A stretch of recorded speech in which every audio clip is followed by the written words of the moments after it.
வேலூர் மாவட்டம் திருமால்பூரில் 6ஆம் வகுப்பு மாணவியை அதே பள்ளியைச் சேர்ந்த இளைஞர் ஒருவர் கழுத்தில் பிளேடால் அறுத்திருக்கிறார். அது குறித்த கூடுதல் தகவல்களை செய்தியாளர் பிரசன்னாவிடம் கேட்கலாம். பிரசன்னா, சிறுமியை இளைஞர் தாக்க என்ன காரணம் சொல்லப்படுது?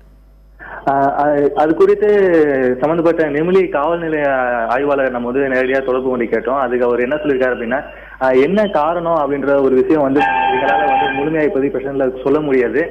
விசாரணை பண்ணிட்டு இருக்கோம். ஊர் மக்களே அந்த சம்பந்தப்பட்ட இளைஞரை அடித்து காவல் நிலையத்தில் ஒப்படைத்திருக்கிறார்கள்.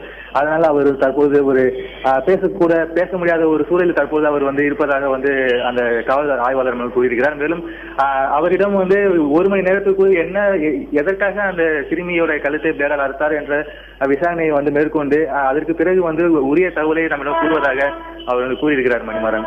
பிரசன்னா, சிறுமியின் உடல் நலம் இப்ப எப்படி இருக்கு? சிறுமியோட கழுத்தில் தற்பொழுது பிளேடால் அறுக்கப்பட்ட நிலையில் அந்த ஊர் மக்கள் அந்த சிறுமியை மீட்டெடுத்து 108 ஆம்புலன்ஸுக்கு அழைத்து அந்த 108 ஆம்புலன்ஸ்ல அந்த சிறுமியை அனுப்பி வைத்திருந்திருக்கிறார்கள். தற்போது சாஞ்சூர் அரசு மருத்துவமனையில அந்த பெண்ணிற்கு முதல் கட்ட சிகிச்சையாக கழுத்தில் வெட்டுப்பட்ட காயத்தில் 11 தையல்கள் போடப்பட்டு அங்கிருந்து மேல் சிகிச்சைக்காக சென்னை எக்மோரில் இருக்கக்கூடிய அரசு குழந்தை மருத்துவமனைக்கு அனுப்பி வைக்கப்பட்டிருக்கிறது. மணிமாறன்.